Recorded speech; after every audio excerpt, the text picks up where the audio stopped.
Hello guys! In this video I'm going to show you how to check maps on the Hello Kitty Friends application.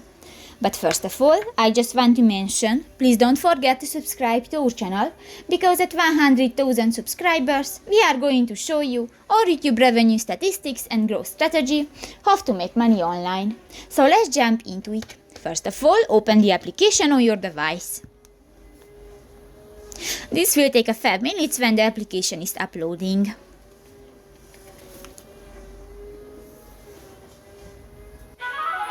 Click to the Start button. And you click to the map icon at the right side of the screen.